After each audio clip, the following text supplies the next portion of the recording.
Welcome into the Bullpen here on ESPN 97.5 and 92.5. Joe George, Brian McDonald, and Sean Mapes here with you until noon. A Sunday edition of the show is broadcast live from inside ESPN Bet at LaBerge in Lake Charles. The book will be opening soon. It'll be time to place some wagers on Sunday. And how's your guys' weekend going so far? Pretty good. I went 3-2 on my bets yesterday. I'm planning on placing the bet on your Bears, Joe. I know. I'm getting nervous. That number was 2.5, even after we found out Lamar was going to be out, and now it's gone up even more for the Ravens to Ravens -3. So consider me on the Bears +3 LLC. Yeah, I'll be putting some money down. We should have all dressed like Ditka to bet on the Bears. Well, Joe's halfway there. Like I get the Bears one a little bit just because like the injuries. They are getting all their defensive starters back. I still can't get over this Texans line.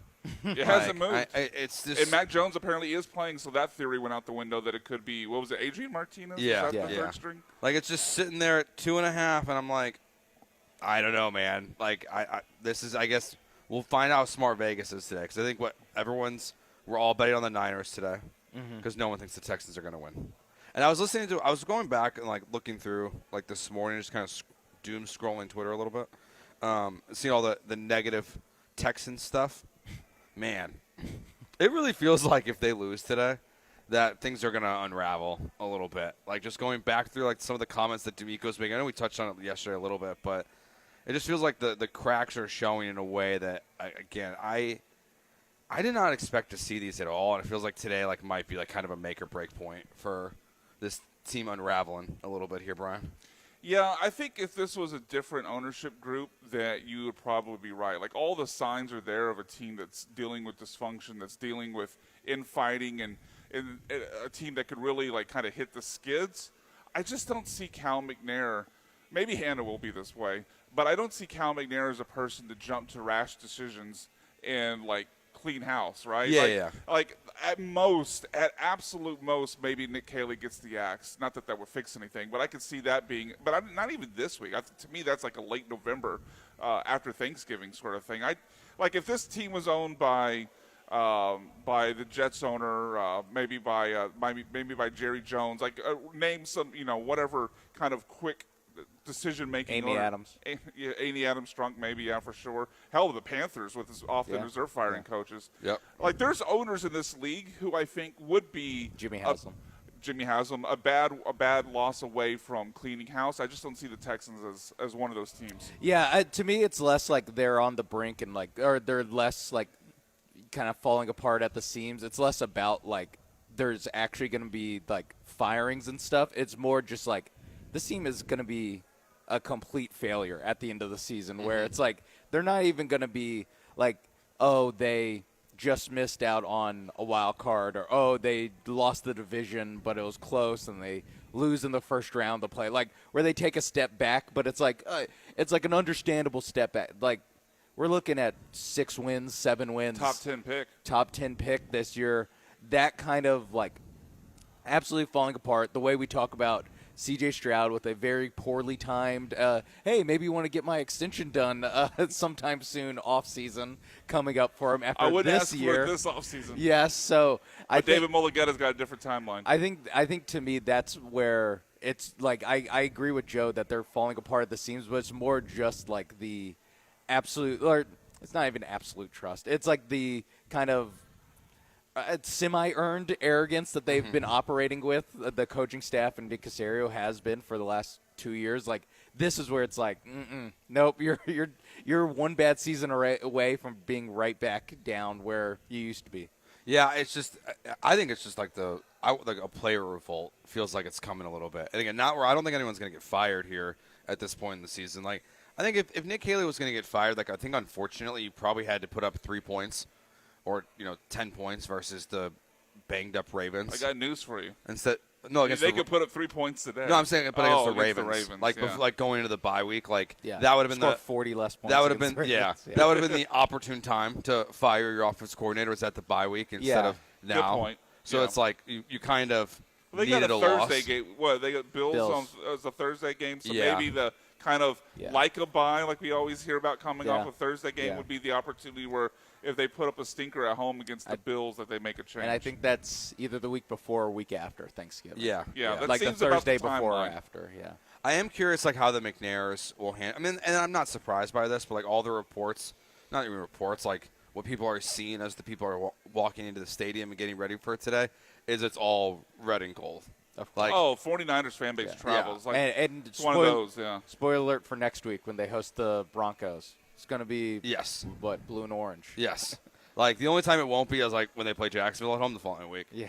Like, yeah, Jacksonville, I expect just be an empty to be stadium. empty. Yes, Yeah. Like, there's so many teams on their schedule. I mean, the Raiders are bad, but guess what? There's going to be more Raiders fans when they play the Raiders. And you probably have the same thing being true for the Bills when the Bills come to town. Okay, yeah, I wasn't sure if that was a home game. Yeah, that's a home game. That's a home game. Yeah, like the Texans. I mean, it's kind of been that way for their entire history. Like when the Niners come here, when the Cowboys, when the Steelers, when these fan bases that travel come here, they take over the stadium. Like they're at least like 40, 50%, sometimes even more. Well, it's funny. It's like I kind of get it now. Like my dad has tickets, and did he sell? He sold them because they're out of town, and then we're here. But like he tried to sell because he couldn't go to the division game. I guess what the Titans earlier the year. Yeah. Could not sell them. No one wanted. Couldn't give them away, huh? Couldn't give them away. Because Like, Titans fans didn't. he just ended up going. Like he just ended up changing plans and just going because he didn't want to like lose money on them. Just sitting through it. But at then least he saw a win. But then these things sell bring like a newspaper. Yeah. But then these things sell like Crossword hotcakes. puzzle. Yeah. Like it's like, but that's what it's like having these tickets is like, well, the Texans are bad. I know I can't sell the Jags game. So like you have to sell the ones that like are like this. The national fan bases. And to me, it's it's a bigger conversation more than just like they're kind of bad this year. It's like it's happened. Like Brian said, it's happened entire history forever. It's just when you're the fourth biggest city in America and you didn't have a football team for what, almost a decade. Yeah, like it's you lose a little bit of equity, and then when the football team you do get like has at maximum pretty meager success over their 20-year history. Like, that's not going to be, some 12th man environment that you're going to have on Sundays. I think we're all kind of under the assumption they're going to lose the next two games. Yes. Where do you think the conversation like turns to? Like fast forward. Yeah, for us. Like, is it focused in the fans? Astros like, off season. Yeah. Like, is it like hot seats? Resign Is Palmer. it? We moving on to the draft? Is it all about C.J. Stroud's contract? Dylan Cease. I think it's more on the in-house stuff initially. I don't see us, and God, I hope so. I don't see us getting into draft talk in November. I think draft talk starts maybe after Christmas. Yeah. Like once the college football regular season has ended and people start to look towards that, and Mel Kiper's got his 1.0 out or whatever. I think the draft talk starts then, but I think initially, if they lose to the Niners today, which I think they will, if they lose to the Broncos next week, which we all think they will, then I think we start looking at, like you said, C.J. Stroud's next contract. Is Nick Caley being fired? Is Nick Caserio being fired? Are they completely overhauling the assistant coaching staff like we talked about yesterday with Cole Popovich and Gerard Johnson? Some of these guys are holdovers from previous regimes. I think that's the conversation for at least a month or so until draft season makes more sense.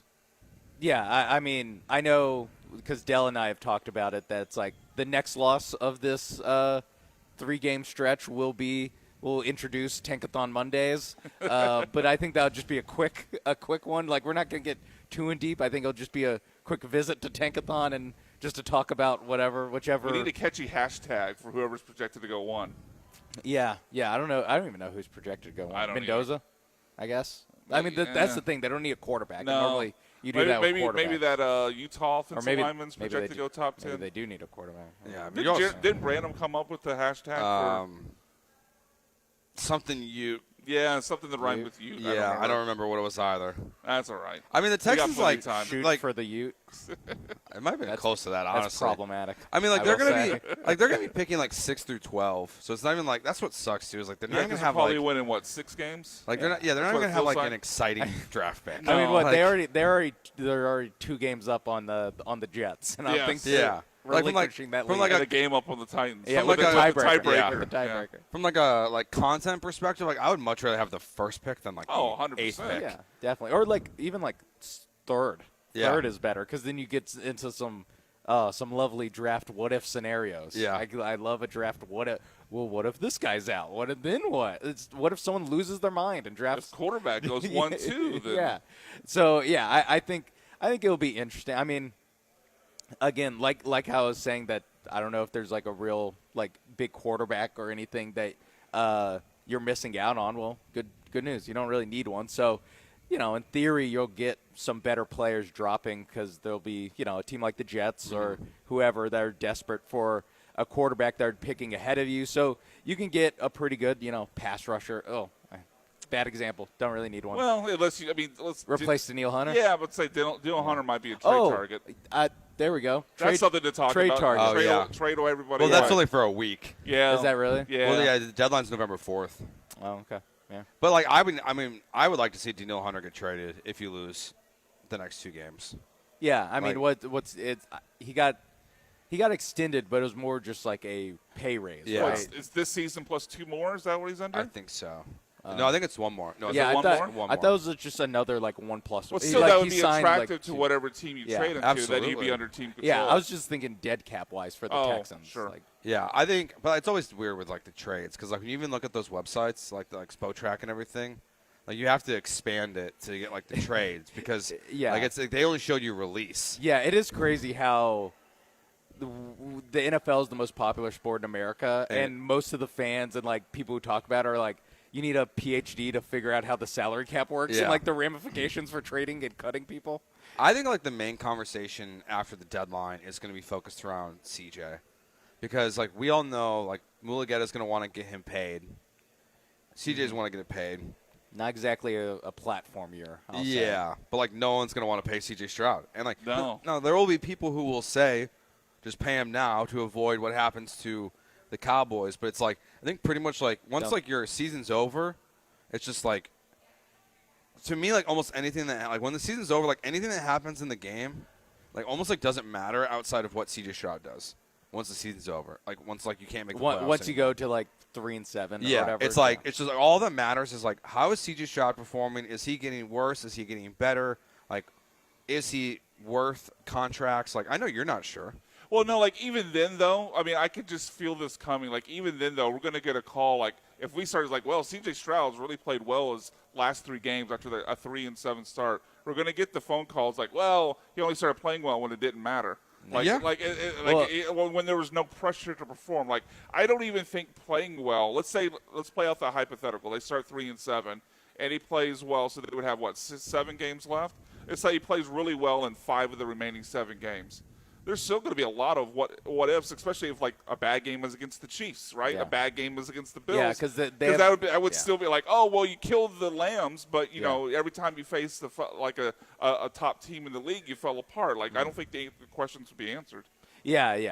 I agree that it'll be a little bit like garbage time in Yeah. a blowout in a game, except it'll just be that for the entire season. Yeah. And I also think that's pretty speculative to be like, yeah, I think they're like even the hypothetical of their season's already over, but then their offense starts moving the ball well. Exactly. It's like also I'm just like, Where does it come from? Like I guess don't know. Nick Caley is like actively detrimental to this team to a level I didn't know. Where it's like, yeah, they finally got Bill Lazor calling plays, and now their offense Hard looks times. alive. They're Yeah. cooking. Yeah, so I mean, I think it will be a referendum on C.J. Stroud, and I think that we'll have the conversation where we go, well, Trevor Lawrence and Tua got new deals at $55 million. I hope like, that's the cautionary tale. Yes. I hope it is. Because it always happens where a lot of times it's like the players and agents, a lot and coaches do it too, especially in college football, where like they're actively shopping themselves for jobs. Is like, well, this team signed a terrible deal for this quarterback, so I should get that deal. It's like, no, that team made a terrible mistake. We're not interested in making that mistake. That's an interesting argument to make if you're the agent, because you kind of have to point out what a huge mistake it was Yeah. in order to make the case. Look, this guy sucks, and he got $55 million. Give us $55 like million. I've as Joe will know, like I've been anti the way the Cowboys have treated it with CD and with Dak. Obviously, Micah Parsons fell apart. Like I was very much and I had this argument with Jeremy and his former co-host about Nico Collins before he got paid. Like, look, it's only going to get more expensive. Yeah.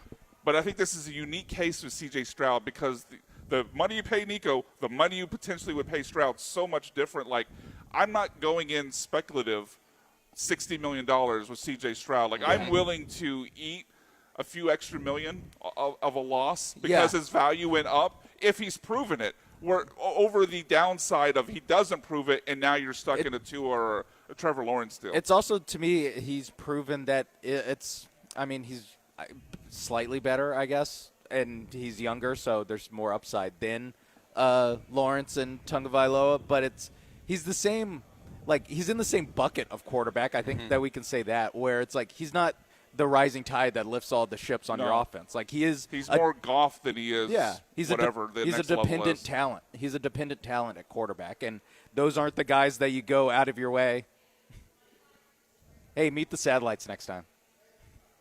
Are we still on the air, Ryan? Okay.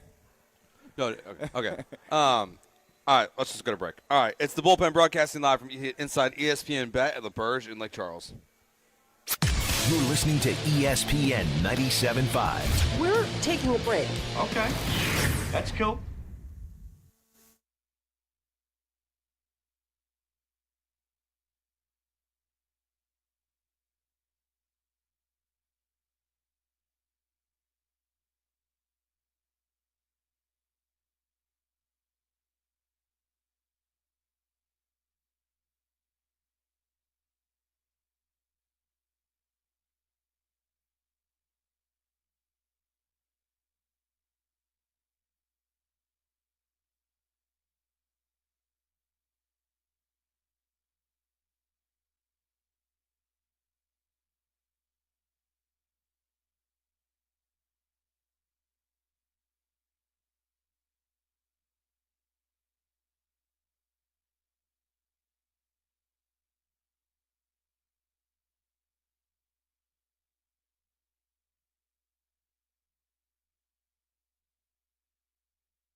You're listening to The Bullpen, On ESPN 97.5 and 92.5. broadcasting live from the mobile Huntington Bank Studios located at LaBerge Casino Resort, Lake Charles. Here's Joe George, Brian McDonald, and Sean Mapes. Back here on the Bullpen on ESPN 97.5 and 92.5. Joe and Brian here with you for this segment. We're joined by our good friend, Matt Holland, sportsbook manager. Let's talk about these games today. Let's do it. All right. Not a lot of good ones. Nope. In the early window or, like, in general today. Come on, Jets-Bengals is going to be awesome. Let me look. Matt's all in I his know. gear. Let's He's start excited. there. Joe Flacco today versus Justin Fields. How are we feeling? I haven't worn the jersey in 3 weeks Okay. since we buried Burrow for the better part of the season, but we're back. We're back. Oh, in. We're locked that's in. official proclamation. We're back. Well, I mean, it's not an official proclamation, and Okay. I've been a fan of this team for a very long time. Disaster can happen at any moment, but for the moment, we're back. All right. Yes. I like the confidence. When you like see like this quarterback situation, like the Jets, like from like a betting perspective, and like what do you you're just waiting all week to see which guy ends up being the starter before you play it, or like versus the Jets, like does it not matter for the Bengals? Okay, so that's actually where my response was going to be. I really don't think there's that big of a drop off between Justin Fields and Tyrod Taylor. It's either going to be 7, 7.5. Maybe the most it goes down to is like 6.5 or something like that. But I mean, for injury reports like the Lamar Jackson thing that we talked about a little bit yesterday, I mean, I feel bad if you're a bettor and you bet Baltimore early in the week and all of a sudden you get this news. But I mean, that's the gamble, or the nature of gambling is that there is some level of uncertainty. So yeah, you just kind of you monitor the number as best you can, and if you have a feeling, you play it early, and sometimes it comes back to bite you. It just does. So help us out here, because there's a couple of numbers we can't figure out, Matt. Sure. So you mentioned the Ravens-Bears games and the news with Lamar Jackson. When we left the book last night, even knowing Lamar was out, it was Ravens -2.5, which, okay, it is a home game. They're getting a lot of their defensive starters back. So maybe that, I guess, kind of makes sense, even though I would still favor the Bears. But we saw this morning it went up. Like, it's now up to Ravens -3. Last I looked about 20 minutes ago. What are we not seeing here as to why the Ravens remain still a field goal favorite? I think the Ravens are a more public team. Bigger market, more notoriety. The Bears are still kind of the Bears in a sense that they're always just, they're little brother right now. Not saying that they always have been. But I also think there's a rest factor that comes into it as well. Baltimore coming off a bye week. They kind of factor those things into when they're making these numbers. But I think more than anything else, it's an optics. There's very few situations where you're going to want to put the Ravens as plus money. And it's just because it's just going to draw so much action. Yeah. Yeah, it's kind of like, with like that's where like, people are always like, why are the Yankees the favorite to win the World Series or like the Lakers to win the championship? Like, why are the odds so low? It's just because, well, if you make them too high, then like all of the money is going to come on the Lakers, and then same if they factor win, for the Red Sox. It's the same thing. Yep. How do you feel about Dolphins-Falcons, 7.5 points? Here's the thing. I don't have to feel anything about that. No, that's Kirk Cousins starting today, right? Hey, good for him. I know. I don't know. That's one thing I like about you don't have to play every single game. And I was telling y'all, this is our local market game. I was like, I might not watch 2 snaps of this game just because I have no interest in it. At a certain point, you can't make that number big enough. Yeah. And I think that if they make the Falcon or they make the Dolphins like 10-point dogs, I think that's a little bit disrespectful, but even then I still would lean towards taking Atlanta. I think the Dolphins are completely checked out this season. It's just now it's just a matter of not if but when they have a head coaching change. Speaking of big numbers, sorry, Joe, I didn't mean to cut you off there, but I believe I'm just double-checking my work here.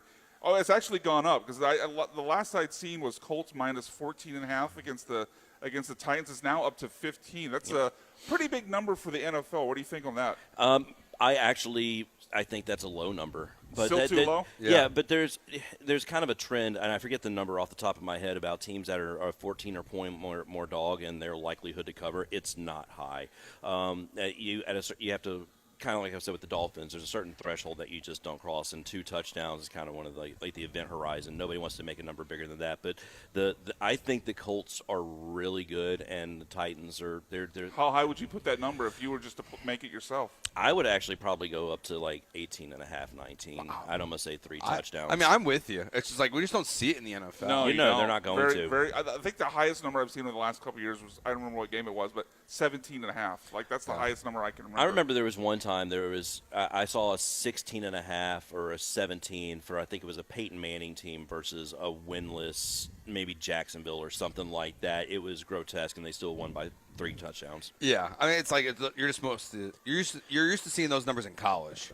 Like in college football, it's like very normal to see these. You see games in the 40s. Yeah, these big numbers, and I mean we saw a bunch of games yesterday where like you couldn't even bet on the road team because like they were just off the market. So I didn't see the final score. Did Wisconsin get 6.5? They did. They scored a touchdown in the second half. I think Just it was depression. like midway. But Joe hit it. Joe bet on the live over-under. And it was it 26.5? No, it was 27. 27, and the final ended up being 21-28, so he hit his over. Yeah.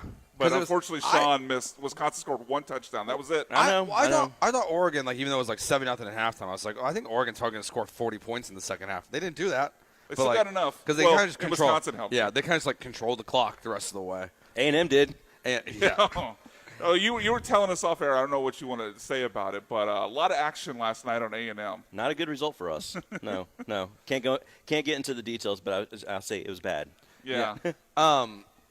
What's like the most commonly like? Is it A&M, UT? Like, what's like a typical like? What do you think Black Friday is going to look like? So it's 50-50? Yes, that is going to be a true hostile work environment. Yeah. I will be going to HR over noise complaints and everything else like that. But we will have about a 50-50, share of the fan base. I've actually noticed the past couple of years the A&M fan base trends a little bit heavier. Okay. I'm not sure what the reason for that is. I mean, I'm not sure if Austin closer to Shreveport or anything else like that, but a higher influx of A&M fans definitely. Okay. This room last night was about 90-10 Oh, A&M to yeah. LSU. Easy. I mean but we kind of expect that. A lot of the local people that they don't come out for the LSU games. That's more of like we're going to stay at home, have our friends over, have a big get-together party, things like that. So it's normally the ratio is always a little bit off when for LSU fans.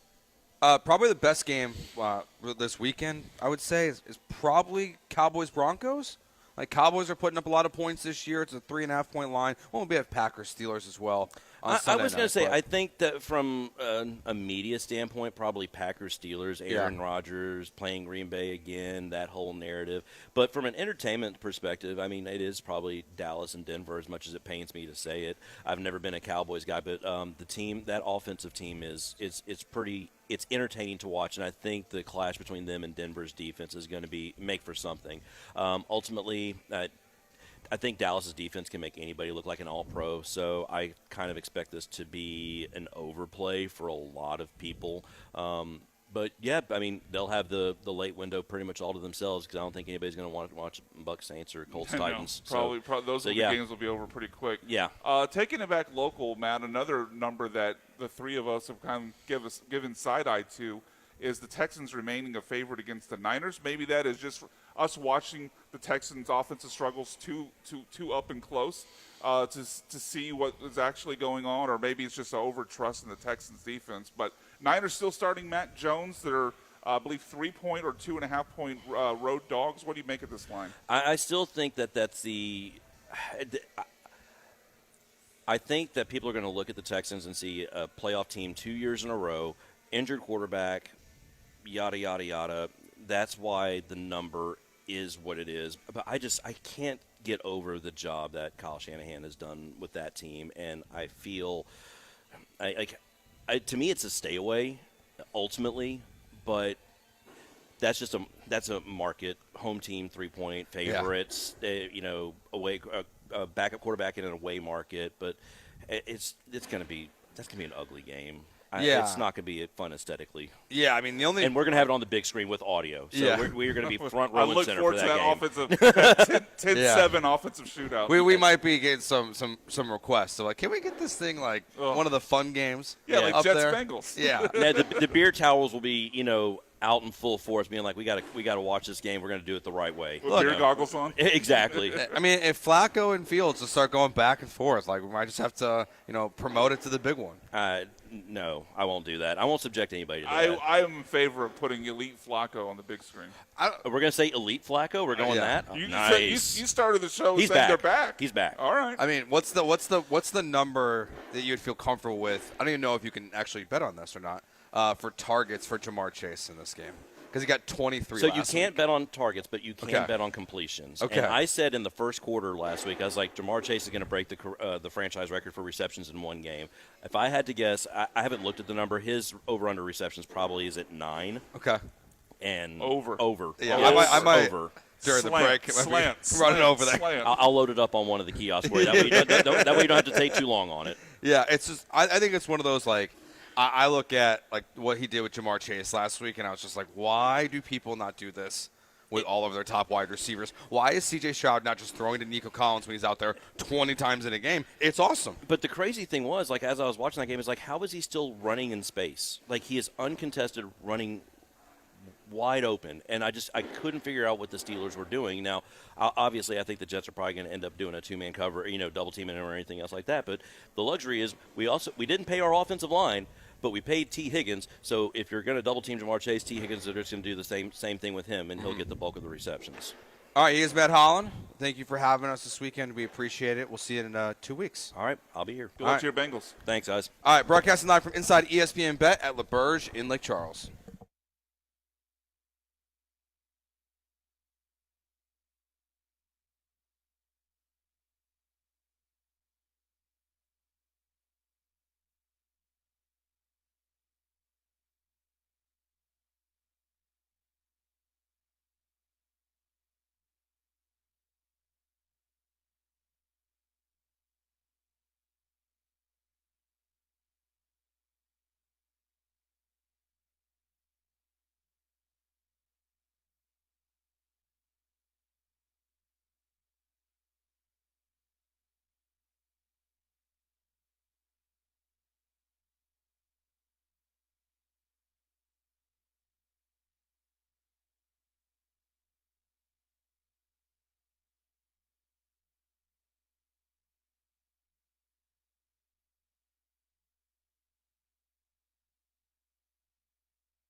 This is the Bullpen, On ESPN 97.5 and 92.5. broadcasting live from the mobile Huntington Bank Studios, located at LaBerge Casino Resort Lake Charles. Here's Joe George, Brian McDonald, and Sean Mapes.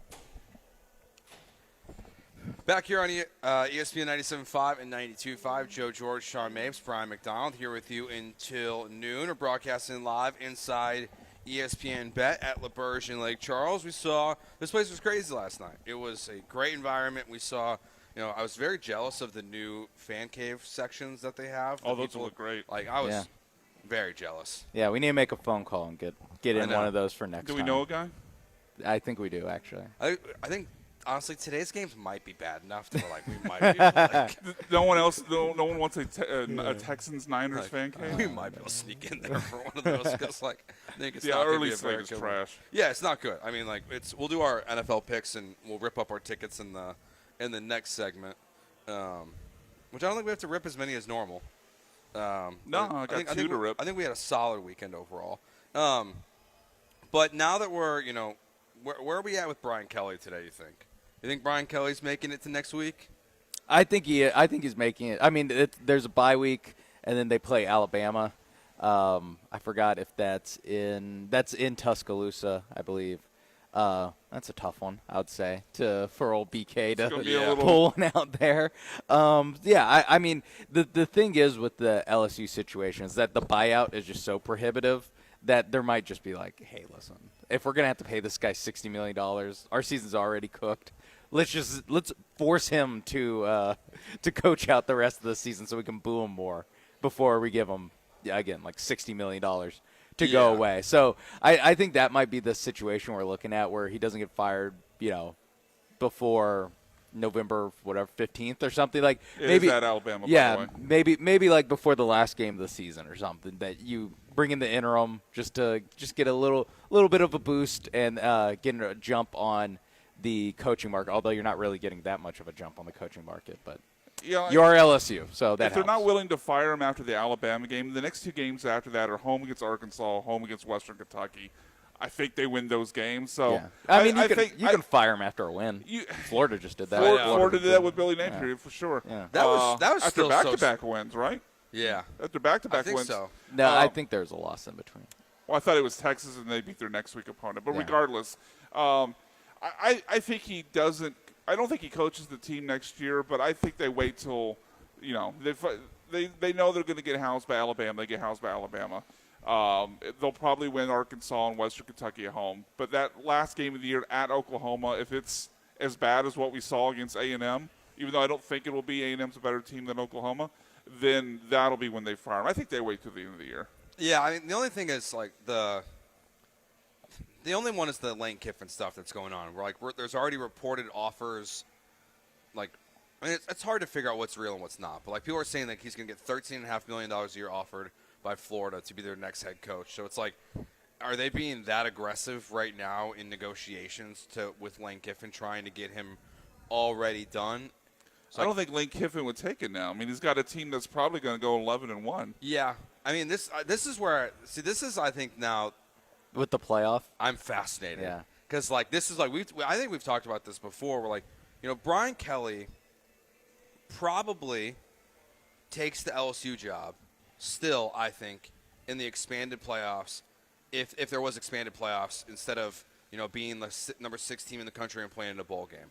Like what is Lane Kiffin gonna do?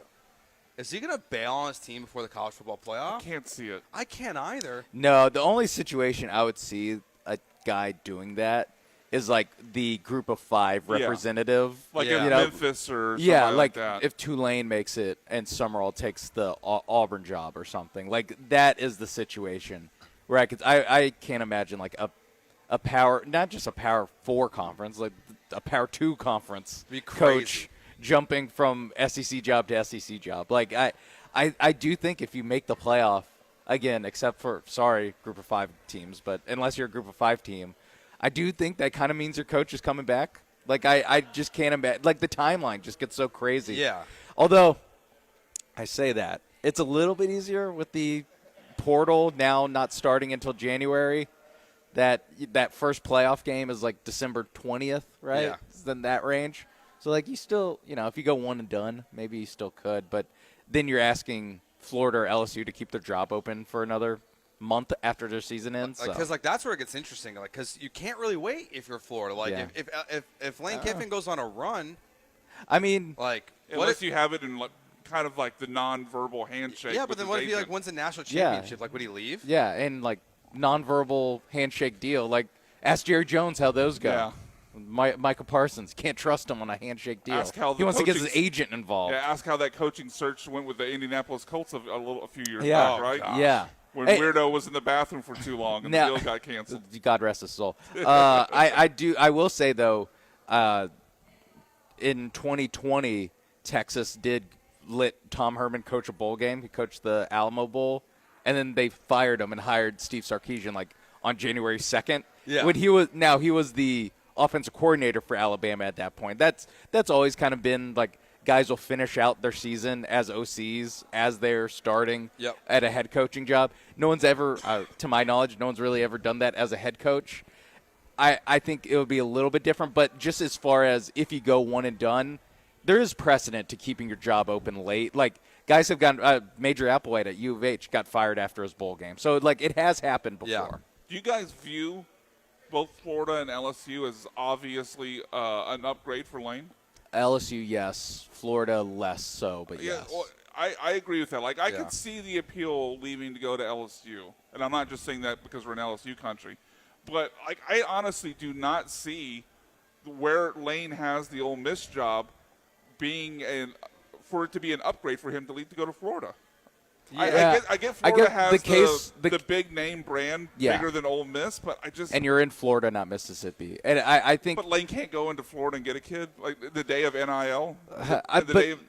they might be just maxed write out. the check. But Ole Miss might be maxed out right now at Maybe so. like where there's just a higher ceiling for Florida, where it's like you could really get it going. Like this might just be the best season. You could recruit a future murderer like Aaron Hernandez. Wow! Whoa! You could do it at Ole Miss too. Whoa! Yeah.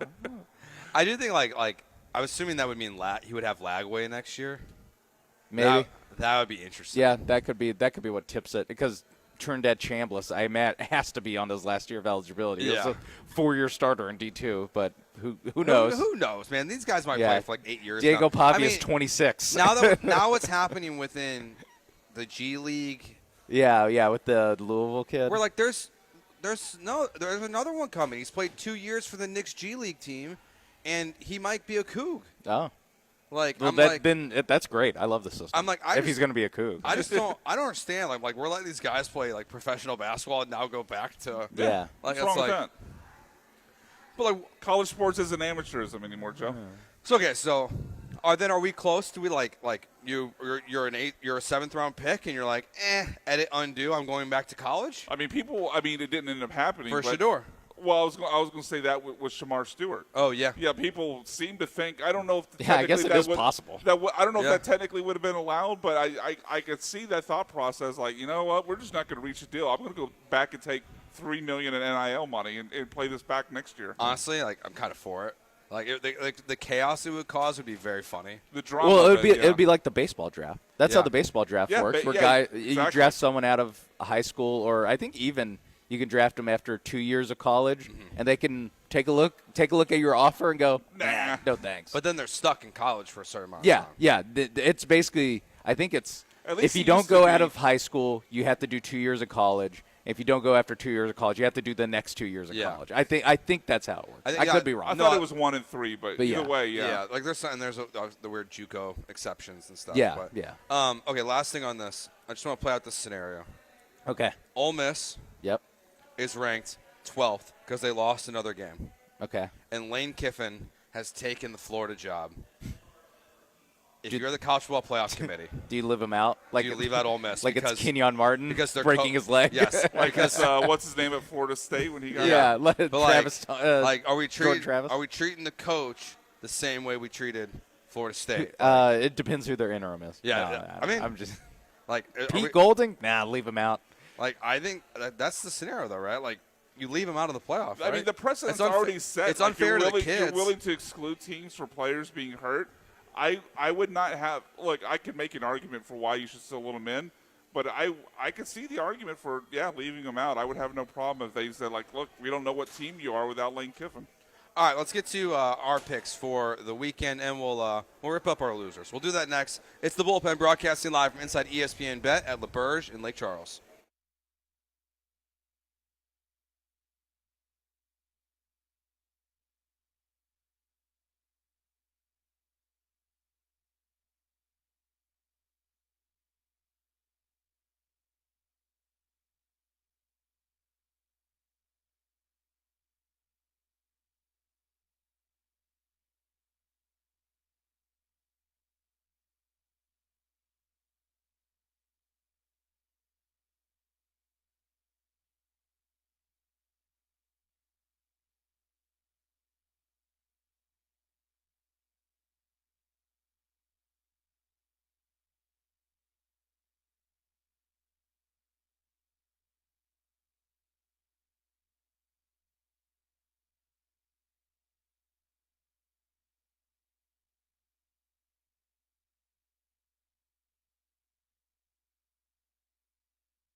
The Bullpen is broadcasting live from the mobile Huntington Bank Studios, located at LaBerge Casino Resort Lake Charles. On ESPN 97.5 and 92.5. Now back to Joe George, Brian McDonald, and Sean Mapes.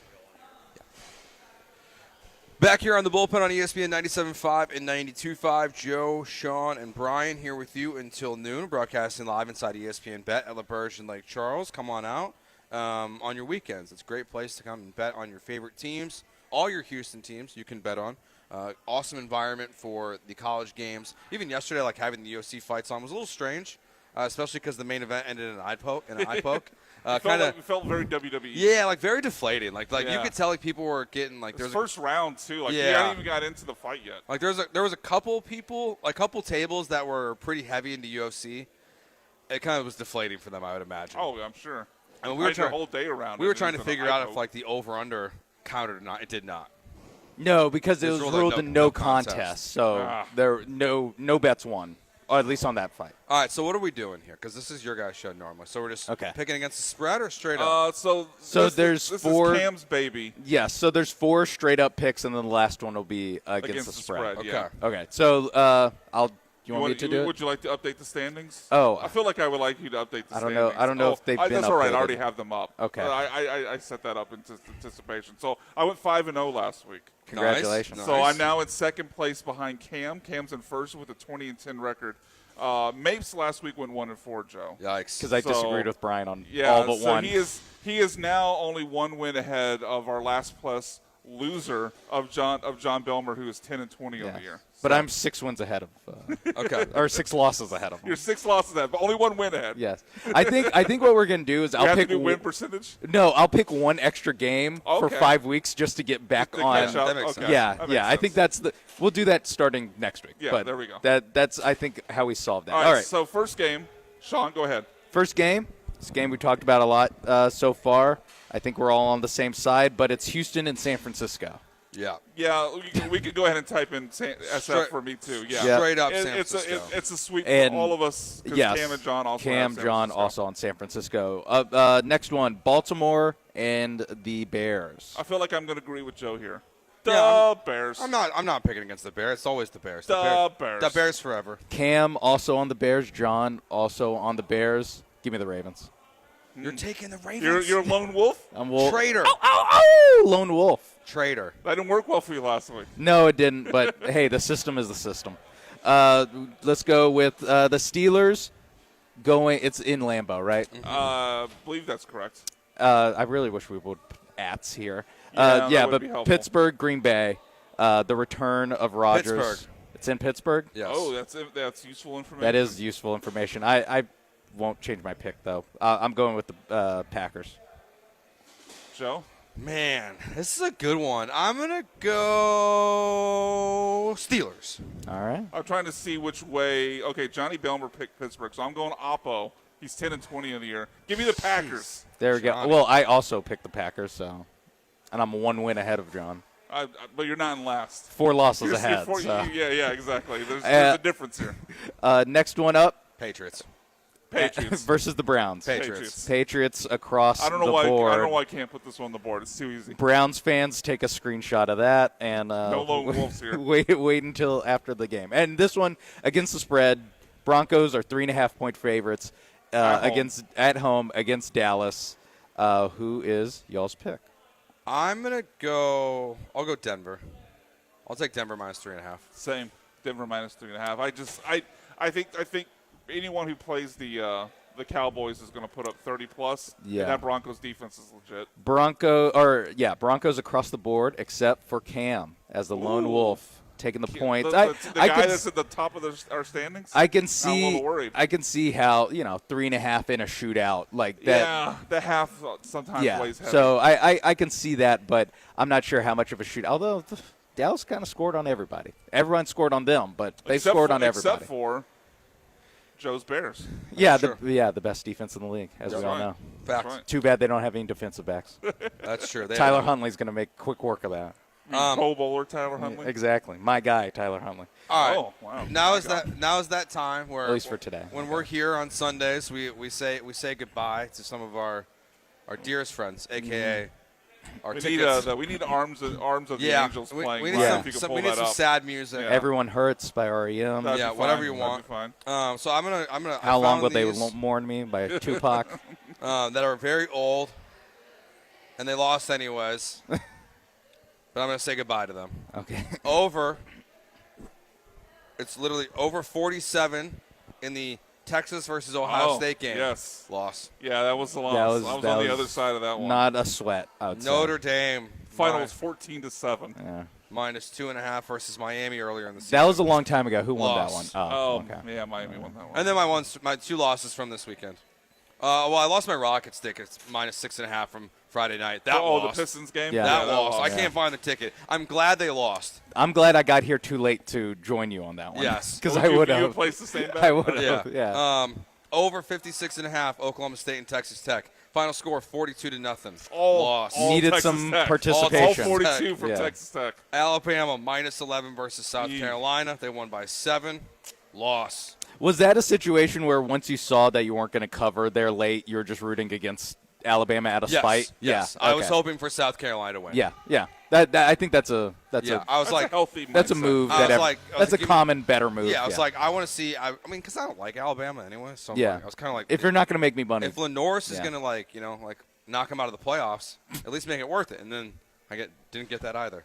All right, so my first ticket to tear up, I'm going to start with the one that was, I think, directly against the both of you and certainly directly against the 90% of people who were in here last night. But I was on LSU plus 2.5. That's a rip-off. That's Was a rip. a blowout.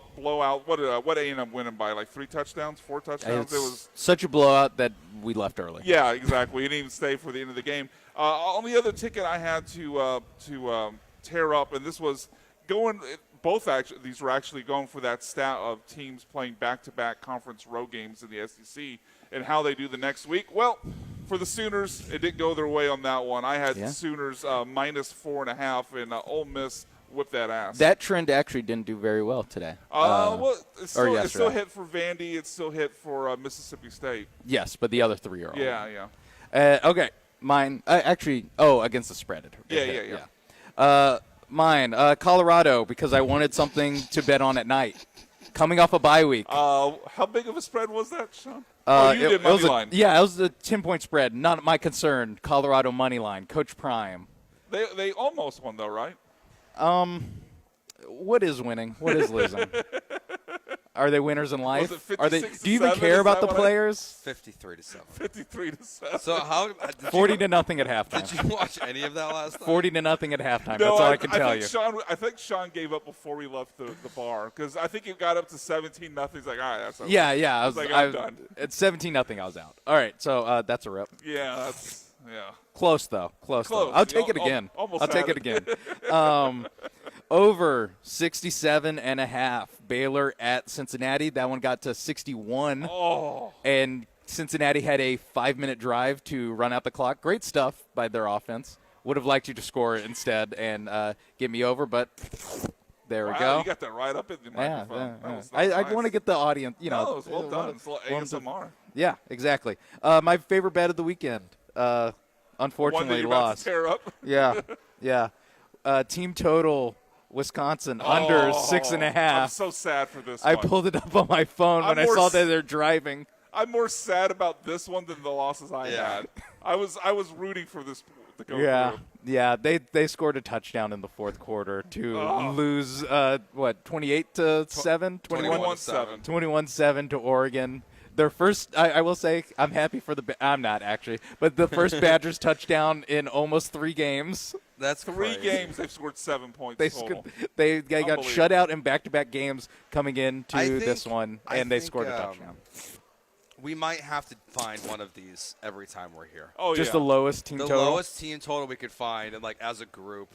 I mean, I feel like it's most of the time it's going to be Iowa. Yes, Yeah. and that one was painful. The last one, probably the most painful for me. I normally I like to stay in my units. This one was much more heavier. More than 1 unit? More than 1 unit. Some would say 5 units. Oh. Mississippi State money line against Texas. Unfortunately, You're hedging your happiness. that one did not. I mean, it's still on SEC Network right now. I'm actually looking pretty good right now. It's 31-21, Mississippi State. Yeah. Are you sure this is a loser? Yeah, actually, I might not want to rip this one Yeah, yet. I think Mississippi State's going to be up by 17 in the Yep. fourth quarter, Sean. You'll be all right. Yeah, that plus 225 Let's just on the hope money line for didn't your climb. sake that Arch Manning stays in the game so that Matthew Caldwell can't come in and win it. Unfortunately. There you go. Sorry, but Bulldogs. hook 'em. Yeah, I guess. I'd rather have $100. No. One thing I just learned because I just saw Lance quote tweet this is Okay. Utah outgained Oh, my Colorado. God. Oh, no. I But- literally just wanted something on the last game I of know. the night. All right. But listen to this. By 416 yards in the first half. They get outgained by 416 in the No, first. outgained by I 416. know. In the first half? The first half. What does he list the disparity? Like, No, is it I'm a- 500 to 100? What are we talking about here? Total yards for Colorado last night ended up being 140 Oh, my yards God, in Dion. the game. Utah had 422 rushing yards. They had 165 passing yards. Wow. So I didn't win. I didn't win my bet. I just can't. Yeah. Just to recap. Sorry, Sean.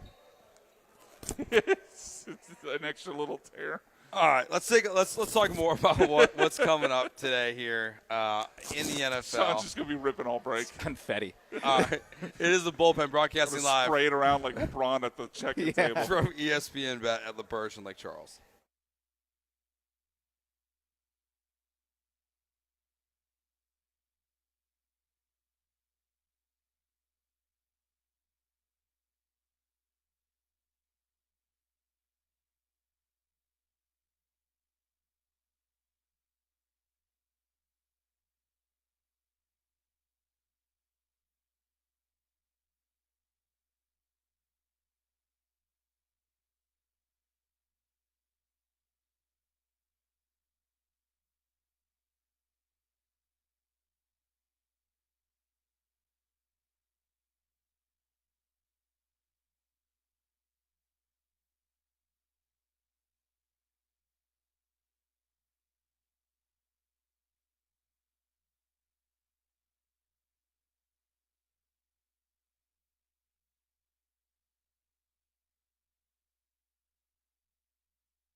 It's the Bullpen. On ESPN 97.5 and 92.5. Now back to Joe George, Brian McDonald, and Sean Mapes, broadcasting live from inside the mobile Huntington Bank Studios, located at LaBerge Casino Resort, Lake Charles. Broadcasting live inside ESPN Bet at LaBerge in Lake Charles. Joe, Brian, and Sean here with you for the next hour. I'm seeing some photos come out about being an hour away from kickoff. Sean? Yeah. At NRG. And the place is already It popping. looks the best comp I can give it today is not Texas A&M versus LSU. It's Sam Houston versus whoever they're playing. I think it was UTEP. Yeah. because this is a empty football stadium. No, let me see. I want to see it. That's from someone who just tweeted out. Oh my God. Yes, No. It is aggressively empty. It is an hour. Yes. It is an hour before kickoff. I'm almost hoping that the person who tweeted this is not being like as Serious? transparent about like when they took this photo. That it might 'Cause, be like, 2 hours away. It might be like from like the photo from like 30 minutes ago or an hour ago. Yeah. Because it is an embarrassingly empty stadium. What do you think? What's the game you're? Do you have any games like you're even like excited about? This is a weird weekend in the NFL. Yeah. I mean, my bets on today is the money line for the Niners, and then a money line parlay with the Niners and two big favorites, the Eagles and the Bills. So just to get that number down on the parlay, I threw in the Niners too. So the Texans can really ruin my day here. Nothing will ruin my day more than the Wisconsin Badgers yesterday, but that's besides the point. I mean, really, that last game we picked in the last segment, the Cowboys-Broncos, it's like that's the big one. Obviously, Sunday night is going to be a pretty good scene as well, but those are really the only two that are, I guess, like eye-catching me. Ravens-Bears is like, but it's like somewhat interesting. Yeah, but like it's like Tyler Huntley. You know, it's just like if Lamar is out there, you have a 4-win team versus Lamar, like a team that's won 4 straight wins versus Lamar Jackson. But like instead, you've got Tyler Huntley out there. The only one I'm curious about, just because they seem to be a good watch no matter what, is the Giants. Like the Giants they're like a good, like I want them on my TV. Kind of team. They're right more. Now. The change from Russ and Tyrone Tracy and Devin Singletary to Jackson Dart and Cam Scatterbo, I'm not sure how much better it actually made them, but it made them a lot more fun. Yes. It made them a much more watchable product. Now, they did just come off of blowing basically the biggest lead of NFL history last week, which goes back to not sure how much better these guys are, but they are fun. Yeah. That, yes, they play revenge game against the Eagles. That's why I like the Eagles in that one, especially money line. It's 7.5. 7.5 for them, 7.5 for the Bills yesterday when I got it. Now it's 7, where that's a pretty big number in the NFL, and I felt better about the wins on the board. The Bills are playing the Panthers. But, yeah, that Eagles – the Eagles, if you have any serious fight in you whatsoever, you cannot lose to the Giants and let the legend of Cam Scatterbo and Jackson Dart grow on you twice in 3 weeks. And I know A.J. Brown's out, and look, we've already seen a bunch of injuries. They don't throw to him anyway. Yeah, A.J. Brown's out today. We knew that Kirk Cousins would be starting, but then Drake London's already been ruled out today as well. So that, to me, is like a total stay away. Like, I'm not touching that Falcons game, because even though I love Bijan, like... Yeah, I mean, Bijan rush yards against the Dolphins would be something. Over. Yeah, but it's a game where it's like, so I'm going to watch for the rushing attack of one team. Like, I feel like you guys are right. I didn't end up betting it. I just put in a pretty, like, lengthy parlay, but I avoided that Falcons game just because of what you said about Drake London. Even though part of me really wanted to bet it, because even though Drake London out, that bet to me is not really about the Falcons. It's just about how absolutely hot garbage the Dolphins are, especially being a road team in this situation. No, so that's 100% fair. if I had to bet it, I would still bet the Falcons side, but I agree with the stay away. Interesting morning, also, to say the least, in the NFL, because of everything that happened over in terms of the sports betting scandals in the NBA. We saw the Baltimore Ravens yesterday have to issue basically a public apology, and where they had to acknowledge that they lied about Lamar Jackson, saying he was a full participant in practice, that they had to, after consulting the league, change it to he was limited in practice. What, they retroactively listen to them? Yes. Wow. Yes, they literally did that. Like, because he was running the practice squad or the scout team, he wasn't running like the first team reps. Okay. So he was out there a lot, but he wasn't running First anything for the team, Baltimore Ravens. But then this morning, we saw a handful of players, including Tua, get suddenly placed on the injury report with an illness as questionable. And that's the designation they're all using. And I'll tell you, That's a cop-out. smells fishy. I feel like we got some teams out here that are like they got guys who are hurt who should have been on the injury report, and the NFL's like, those players better be on the injury report on Sunday. Just say they're sick. Yeah. I mean, we see it all the time with the teams we cover, especially all during the summer. But even the Texans are especially cagey. I mean, D'Amico Ryans goes to bat for every injured player about how disrespectful it is that we even ask about Joe Mixon updates, or that we ask. I mean, do you even care about player safety? Exactly. That, those guys were just not it was different because it was the off season, but it's being positioned as like, oh, we'll get an update on Joe Mixon in 3 weeks. And it's like, that guy's out for the year. Like, he's been out for the year since you signed Nick Chubb, essentially. I don't know, like, the cat and mouse games of like, well, we don't want to give anyone anything. You were seeing that creates a lot of value on the real information that players and people in your building have and can give to bettors. That's essentially what happened in the basketballs thing. Yeah, it'll be really interesting to see what the long-lasting kind of domino effect is of what happened in the NBA a week ago, because as you guys referenced but didn't get into directly, like, I mean, think about all we've talked about with the Astros over the last 2 years. 100%. Like, all of that feels like information that people have inside. Same thing with Joe Mixon, information people have inside that's not being shared with the public. And in light of everything that's happening in the NBA, I think everything's going to be forced to become far more transparent. So it'll be interesting to see how teams before would, the Astros will hire or hide behind, well, he's got discomfort. The Texans will hire behind the veil of player safety and caring about the players' health or whatever. It'll be interesting to see how these teams now adjust to what could be a brand new world for them. Yeah, I just wonder like how far the leagues can go with. It's just. I think you just have to tell us the truth of what the injury is. That's really the. And tell it to us on time. I know, but technically that's terrible, Brian. Why would you suggest that? How could I? That's what they're supposed to be doing right now. I know, but there's got to be a better means of enforcement through some sort of like independent person in the room instead of all just team employees. I think what we saw with concussions is we're going to see that expanded to. I don't know if it's going to be day to day, because even if they're day to day, like, they're still going to be around the teams. Like, let's say Jeremiah Randall got hired as a independent medical doctor for Major League Baseball. But if he's still with the Red Sox every day, like, you kind of become part of the team in a way. Where, like, the concussion doctors, they show up on Sunday. They're up in the booth. They're not near anyone. But that's what I think like, I wonder, like, are they going to have to hire independent doctors across the NFL, and like every time there's an injury, like or the I'm gonna evaluate this? Yeah, or like the NFL releases the injury report. That's kind of what I'm thinking of. I wonder if this almost goes to what they do for replay, right? It goes to New York. I wonder if this is a situation where, hey, a guy's got a hamstring, you take an MRI or whatever, you have to then submit that to a league office for an independent league-paid doctor to evaluate what you found.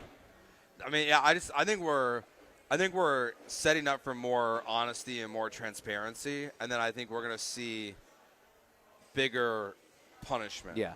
Like, I am really curious, like he's a fearmonger, as we've discussed multiple times already this weekend, Mike Florio, but like the Ravens are eligible for loss of draft pick compensation for this Lamar Jackson thing. I don't think that will happen. But I think it'll be like a first slap on the wrist. Yes. Like, if anything, like a reprimand, then it will. Like, because they were able to do it. Like, we've known Yes. he got ruled out, Friday night? Yeah. So, like, it's been long enough.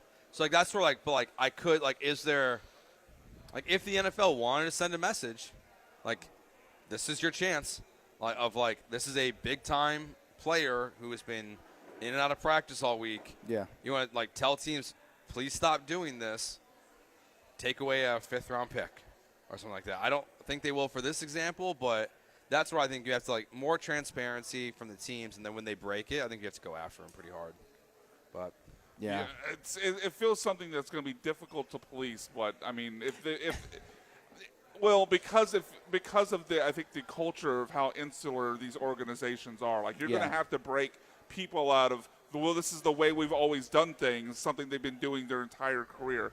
I mean, it shouldn't be. I agree with your scoff at my initial statement there. It shouldn't be that complicated but you're going to have to break these because Yeah. again, it's not like it's a collection of teams. It's not one unit. Yeah. Where it's a little more difficult. It's also the scuff is also just at the level of like what is this for? Like how much are they actually like? We always hear about like they're doing some shenanigans with practice, but like and then when the game starts. They're like, yeah, they weren't surprised when so-and-so got ruled out. Like, the other team wasn't surprised when he got ruled out. Like, I'm sure watching this Bears game, like, if in the alternate universe where they keep the charade that Lamar Jackson's going to play until this morning, that when we get up there and J.J. Watt's calling the game and he's like, yeah, no, the Bears prepared for Snoop Huntley this entire week. It's like, then what is this all for? Like, what is this, like, all hidden thing? Because it never, like, catches teams off 100%. guard.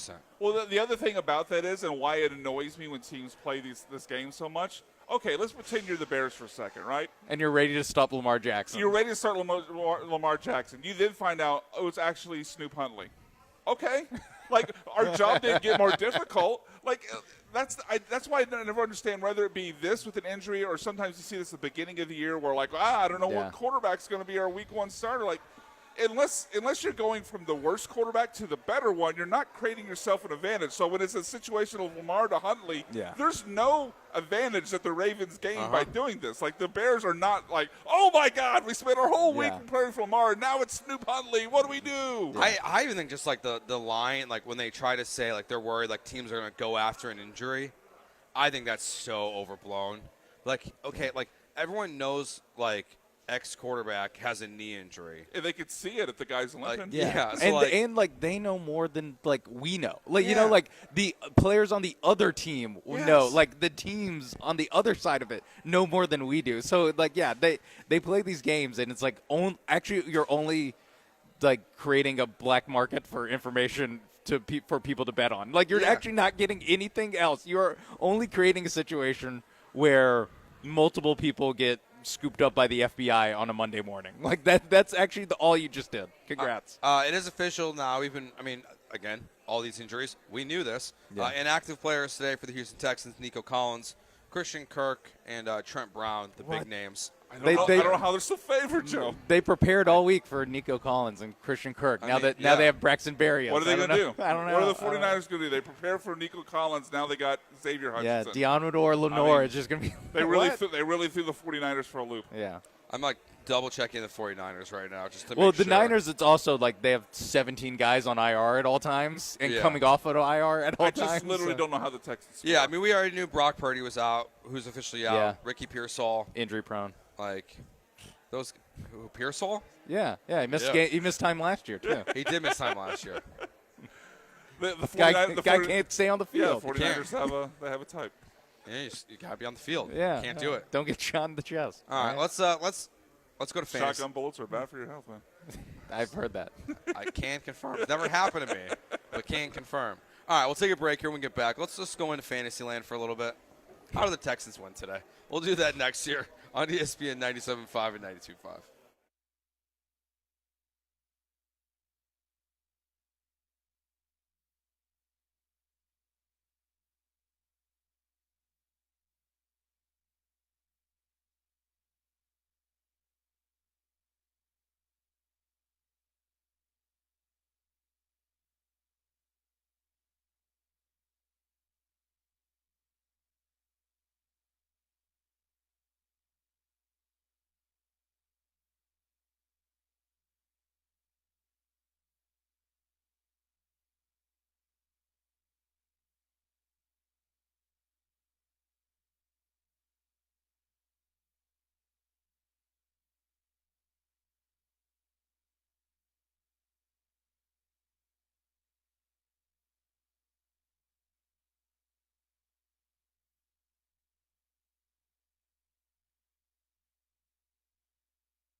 You're listening to The Bullpen, On ESPN 97.5 and 92.5. broadcasting live from the mobile Huntington Bank Studios located at LaBerge Casino Resort, Lake Charles. Here's Joe George, Brian McDonald, and Sean Mapes.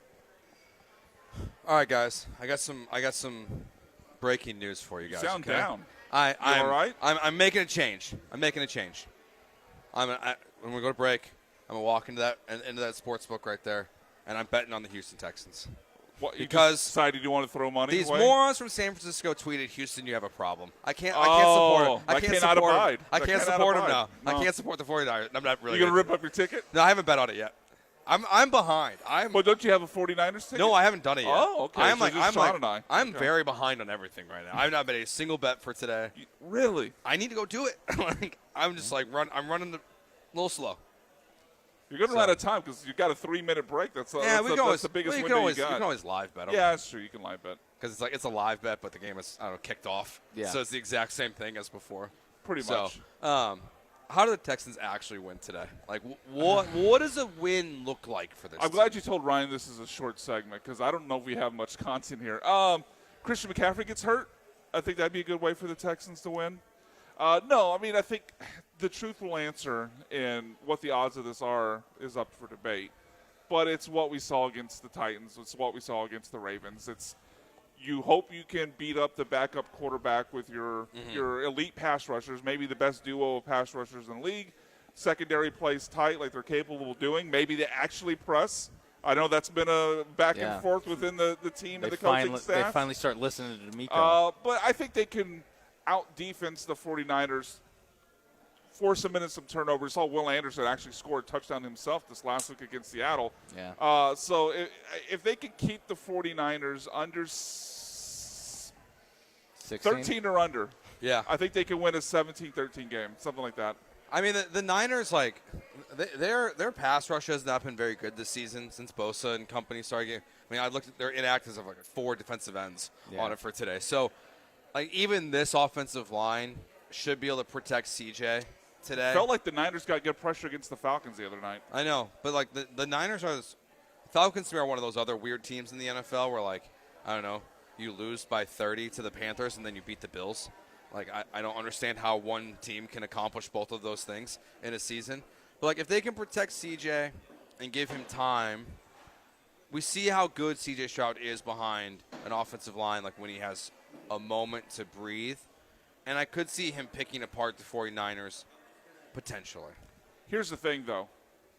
Robert Saleh knows what to expect in this situation. Yep. And not only because of his familiarity with everyone in the system, but he's also watched the tape and basically seen, even if you don't have elite pass rushers, just blitz the hell out of the Texans. And I think that's kind of been the game plan for everybody. Just they're not going to. I mean, what do the Seahawks do? They blitz them damn near every down, and they know that the Texans will struggle to pick up if you disguise it even decently. You don't have even to completely disguise it all that well. The Seahawks were often just walking up a safety to the line of scrimmage. CJ never pointed him out. They never adjusted the coverage, and he came through free. So I think if Saleh just blitzes the hell out of the Texans, even if you don't have the singular pass rushers that the Texans have, you can still generate a pretty good pass rush. Yeah, I mean, I would also look at the history of this matchup of Robert Saleh versus D'Amico and C.J. Stroud and say, okay, we saw what Mike McDonald did. In 3 games, C.J. Stroud has now scored 1 touchdown. I don't have the numbers in front of me, but I know that the Jets. That Jets game, both Jets really games, bad. Yeah, rookie year and second year, like, not good for C.J. Stroud, and that's a Robert Saleh defense. And now you're facing him again today.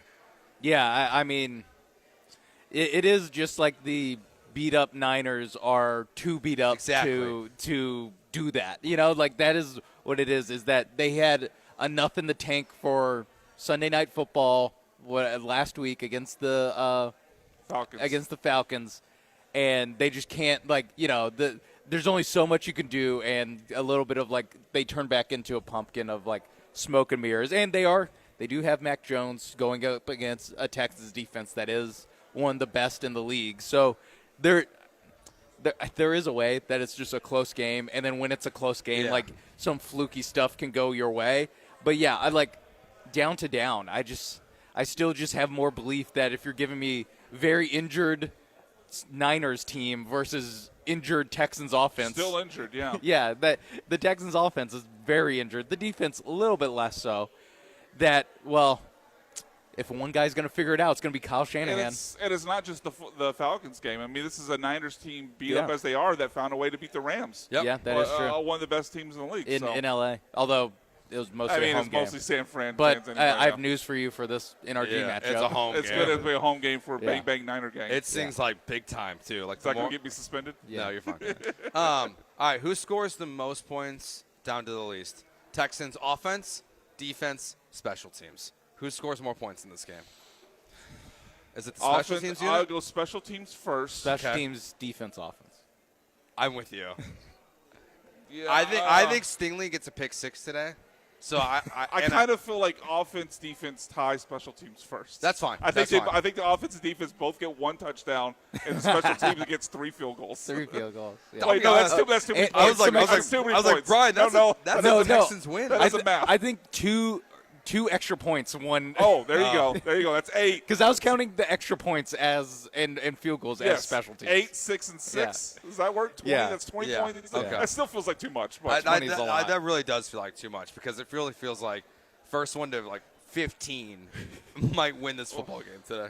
I got the under. It's 42. 42? Okay. I kind of also like, will there be a safety? Yes, no. The mean, Texans Well, were begging. with C.J. Stroud as the quarterback. Yeah, Texans were begging to have a safety. Yeah, I mean, Might do that. I I wouldn't might trust actually Mac do that. Jones either. Like, that's one bet I've never done, but like, I always see the odds. I'm like, oh, it's so Are there tempting. actually odds on a safety? Yeah, it's Yeah. like, is there a safety in a game? It's usually like plus like, I think it's like plus like 10,000. Yeah, Feels it's pretty always good in this game. Yeah, like it's just such a random. The only time I think I have bet it once. It's normally like a Super Bowl bet. Yes, it's Yeah. like and I think they might jack it up even a little bit more. Yeah.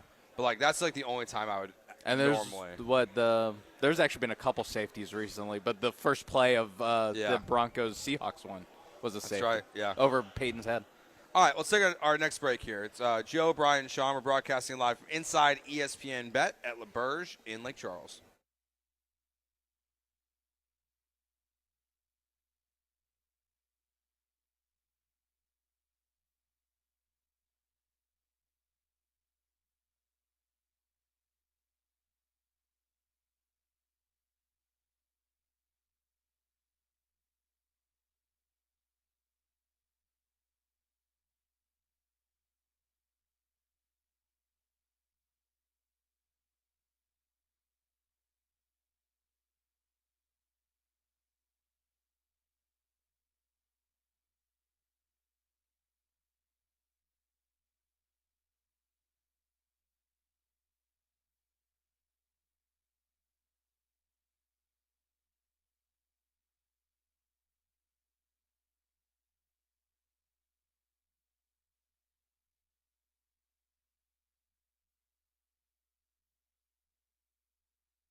This is the Bullpen, On ESPN 97.5 and 92.5. broadcasting live from the mobile Huntington Bank Studios, located at LaBerge Casino Resort, Lake Charles. Here's Joe George, Brian McDonald, and Sean Mapes.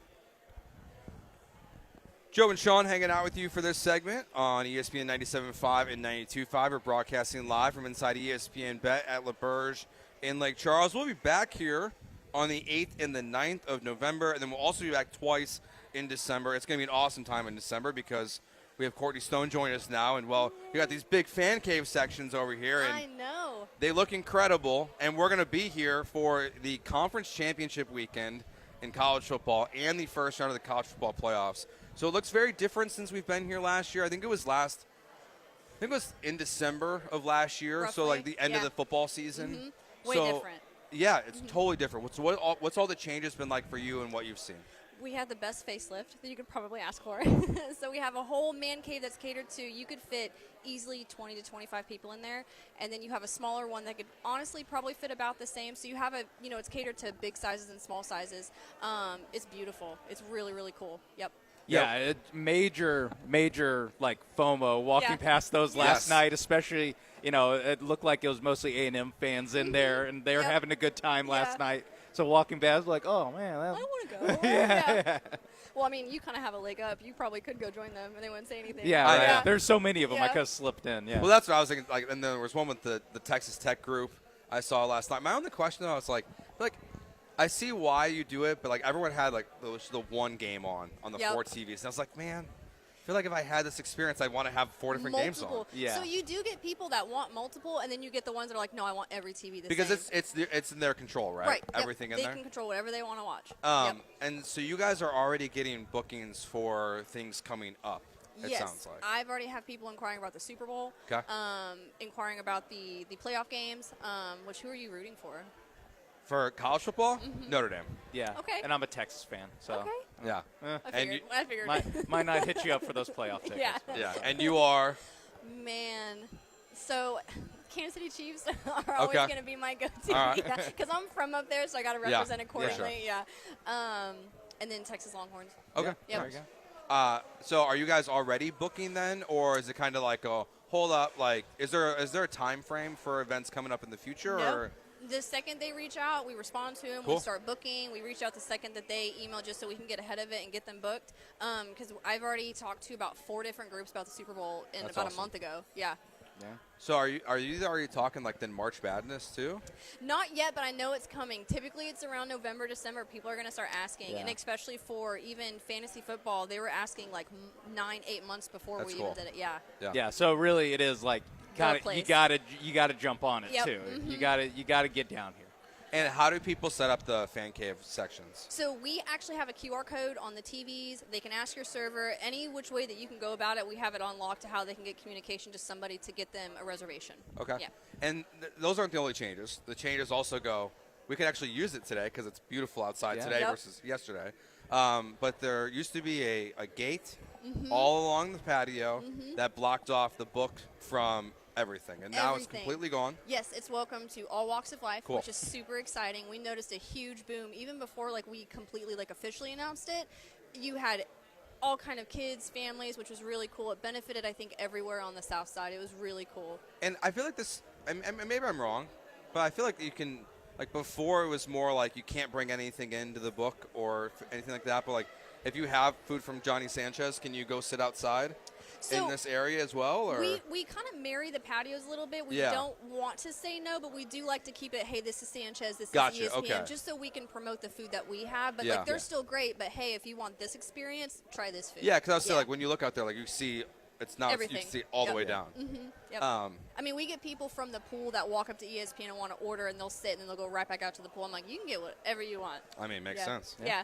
Yeah, I was excited. I brought in a daiquiri in here last night. I needed that. So, and we mentioned, or you just mentioned, the new chef, and you wanted to highlight the menu items here, and that's why, you don't want to cross-pollinate too much. Yeah. What are some of those new menu items, and what do we have cooking with the new chef? I have been waiting for fried pickles for a very long time. So when they have fried pickles, jalapenos, and green beans just married together, I was like, okay, let's go. Yeah, that's a good one. Yeah. Yeah, and he's been here for like I think they said like a month now, a month and a half. So really great so there'll guy. be a lot more coming Yep. as well. Really, you gotta really cool. you gotta wait a little before you start changing everything. They did a seafood gumbo, which I know is a normal thing here, but they had the whole like crab sitting on it, very nice. proper. It was very cool. I was like, okay. The cool. presentation. Yes, Yeah. the presentation was on point.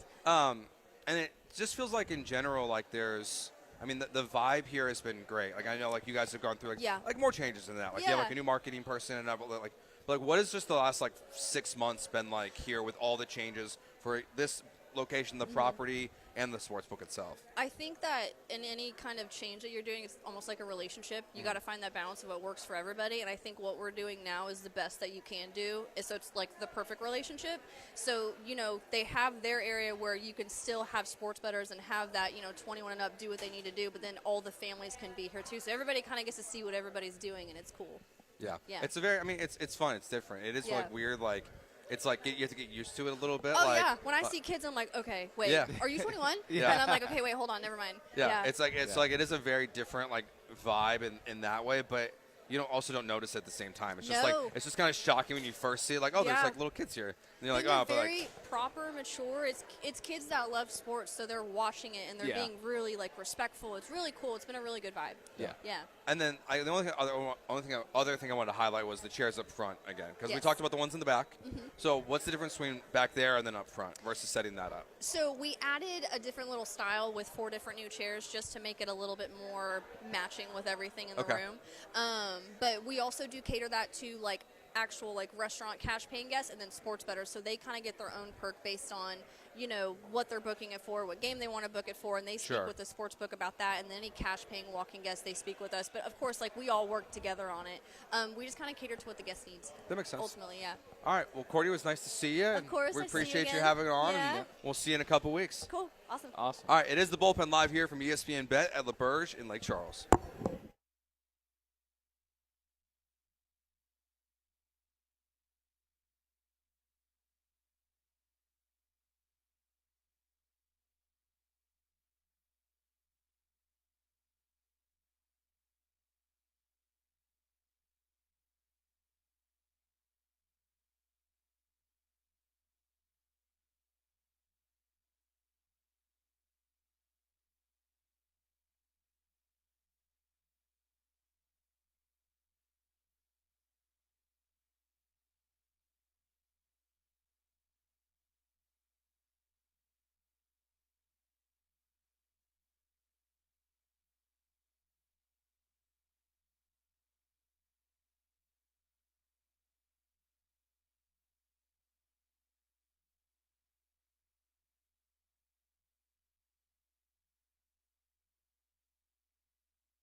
This is the Bullpen, on ESPN 97.5 and 92.5. broadcasting live from the mobile Huntington Bank Studios, located at LaBerge Casino Resort, Lake Charles. Here's Joe George, Brian McDonald, and Sean Mapes.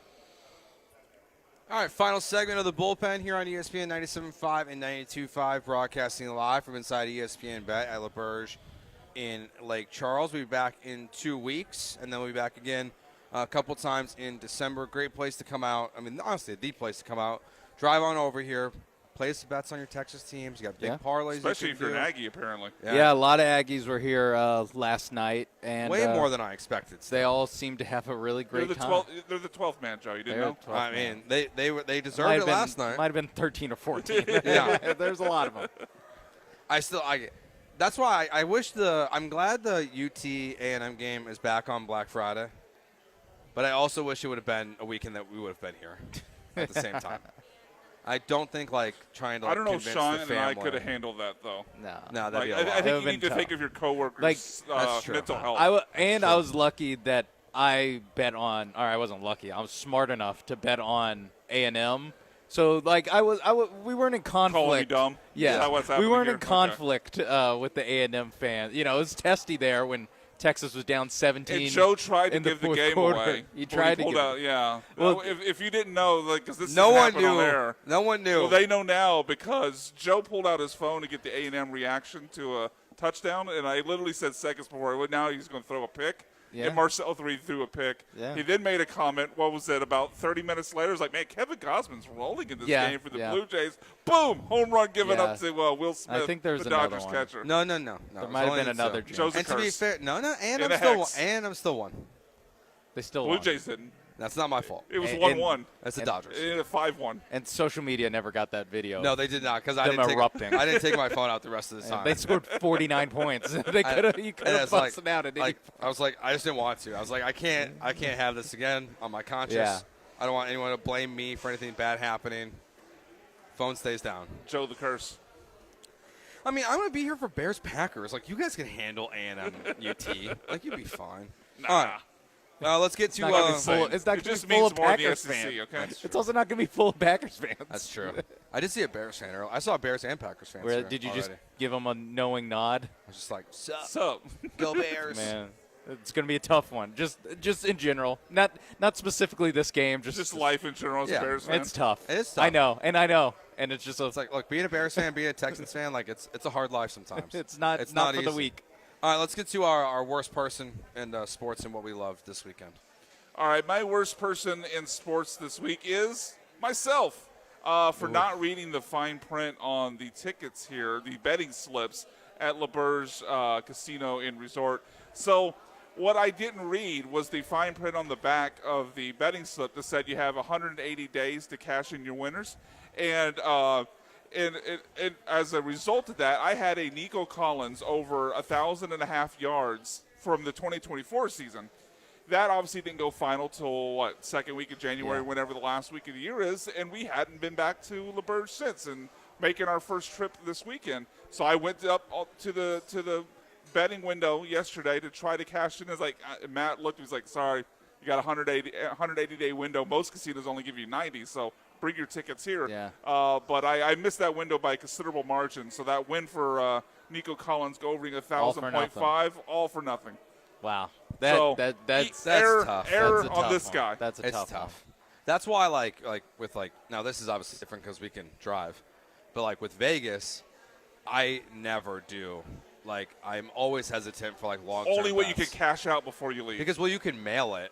You can mail in tickets. Yeah, Matt did mention that to me, but again, I didn't know. I didn't read it. I don't know. Do I trust the U.S. Postal Office service to Well, is this a grander conspiracy? No, What's I going just on? I don't know. It's just I feel like my buddy's getting married in March, and he's having to text me being like, hey, we have sent a bunch of invitations to Texas because his fiance's family is also lives down here, and none of them have got the wedding invites yet. Have you?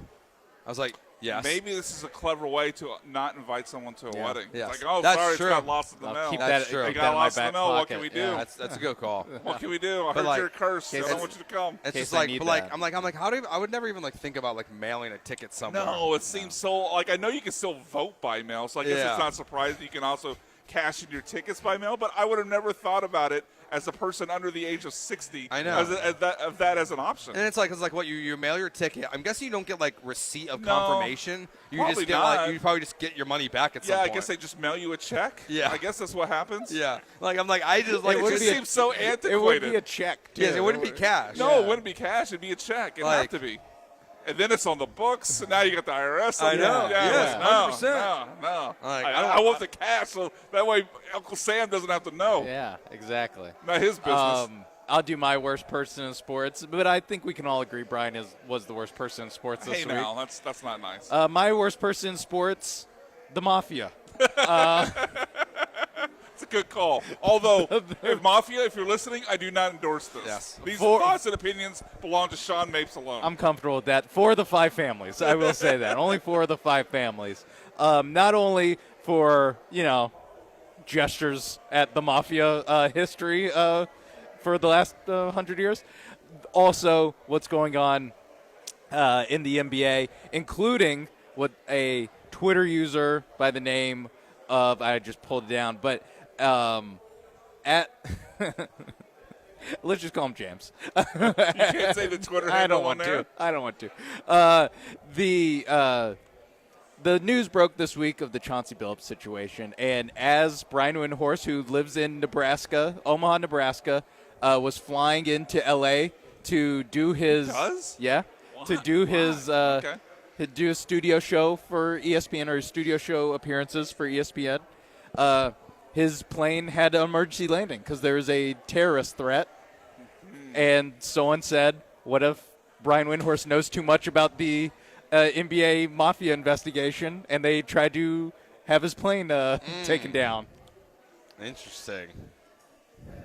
So I don't know. So, I don't know. So, Mafia, worst person in sports for trying to kill Brian Windhorst. Allegedly. Allegedly. I think you're on the wrong side of this for your own safety. Yes. Well, hopefully. Well, I'm driving myself, so they can't get me. Okay, I'm all driving right. back I to mean, Houston Yeah, myself. thankfully we're not carpooling. it's okay. Yeah. I think Granado can get us a pass. If you get me. Oh, I yeah. know he's in L.A. though. I'll Is have he- to- Is he as connected now? That's probably not. That's probably true.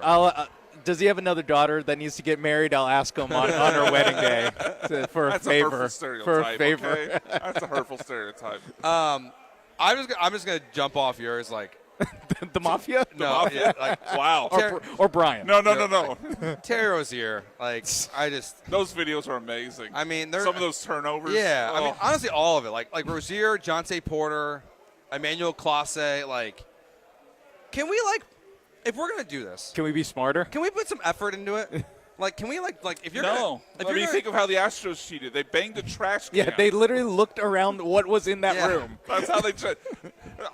Like half the league got away with it for years. That the Astros just like, let's bang a trash can. Yeah. That's the worst part of it. I know, I don't but, care like- that they cheated. but, like, Just be smarter if about you're it. if you're gonna do it, like give me like a little, like try to make like a lead pass, not just like dropping the basketball, because that's what some of these Rozier videos are. Like it's There was very little effort to disguise. like he literally is just like, I have the basketball in my hands, and then he just like lets go of it, and then the other team has it, and it's a turnover. And it's like, okay, like I'm like, you can't like read the defense like as like someone's like running up the court to like try to anticipate the pass, Yeah. just pass it to that guy. Yeah. Like, Put a just- little too much air under it on a Yes. cross-court pass. Yes. Yeah. Like it's like driving kick, but throw the ball out of bounds. Yeah. We see that play all the time. Yeah. So like, just be a Trying little. to throw a bounce pass to a big Yeah. man that Yeah. skips out. Watch the Rockets the first 2 days. You know Yes. how to commit some turnovers. I after mean, I'll that. tell you what. That's some of the worst basketball I've seen so far this season. So you never know. All right, so we done swimming with the angler sharks? Yeah. So Yes. we done? It's time Yes. to go ahead and doggy paddle over the sea of tranquility. Talk about what we love from sports this week. Get rid of the anger. Only positive vibes from here on out. I've actually got 2 things that I love from sports this week, if you guys indulge me. Ryan will go to the audio first. So as you guys witnessed, I was on the wrong side of this one. Ole Miss defeated Oklahoma in Oklahoma yesterday. And as his on-field interaction with the media started, he took the chance to talk a little trash to an OU player nearby.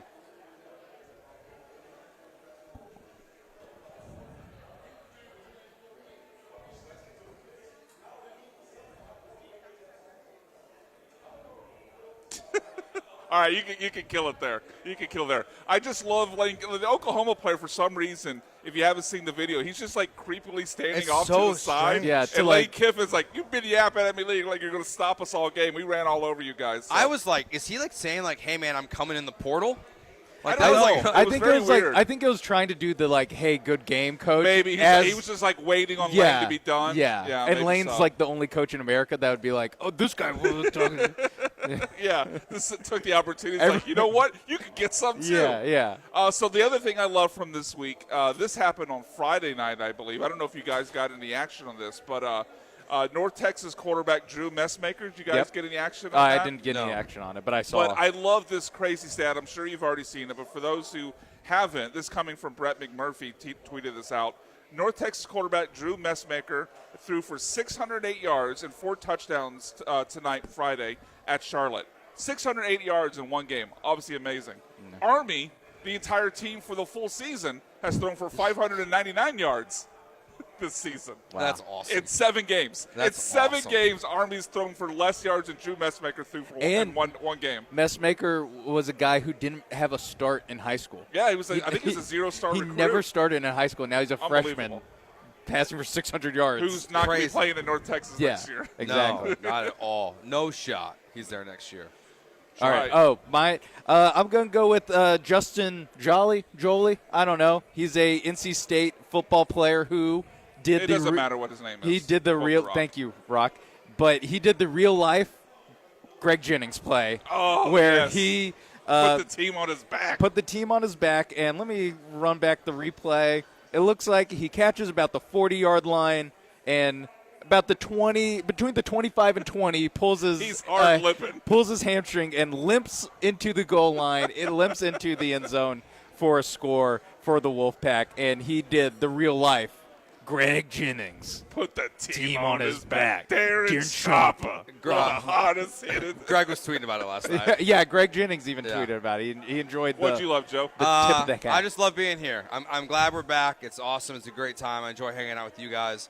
Matt, Russ, everyone here, Pedro, Courtney, thanks to everyone out for having us. So that's what I love this weekend. I like coming out here. I like watching football. It's a great place for you to watch football Yep. and win some money. We don't have to break in 10 seconds since we added to it. But I love being out Joe here. get sassy. I'm just like, it's okay. But it's a great time being out here at ESPN. We'll be back in 2 weeks, November 8th and 9th. So thank you, everyone, for having us out this weekend. I will be back with you tomorrow alongside Brian and Jeremy for Jeremy and Joe from 3 to 6. And you can catch Sean 10 to noon with Dell. Yep. And the Rich Eisen And Show. yep, 12 Better to 3. known for his Rich Eisen. 12 to 3 with Yeah. Rich Eisen. All right. Thank you, guys. We'll talk to you next week or talk to you tomorrow. Have a good one. Peace.